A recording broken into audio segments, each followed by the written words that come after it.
Governor Sindh ने कराची के इलाके सरजानी में डंपर की टक्कर से जांबाज खातून के अहले खाना को 80 गज का प्लॉट दे दिया। उन्होंने डंपर और टैंकर की टक्कर से जांबाज शहरियों के लवाहिकीन को भी प्लॉट देने का ऐलान किया है। 12 अप्रैल को दोपहर 2 बजे इस शहर में जितने लोग डंपर तले कुचले हैं या टैंकर तले कुचले हैं, उनके लवाहिकीन गवर्नर हाउस आ जाएं। सबको एक एक प्लॉट देने का मैं ऐलान करता हूं। 12 अप्रैल को 2 बजे बैठकर इनके साथ आइंदा के लाहे अमल का भी ऐलान करेंगे। ये प्लॉट की फाइल लेकर आया हूं।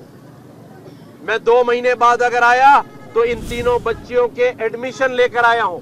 अब इस शहर की सियासत उन लोगों के हाथ में नहीं देंगे जिन्होंने पहले भाइयों को भाई से लड़वाया, हजारों लोगों को शहीद करवाया और अब फिर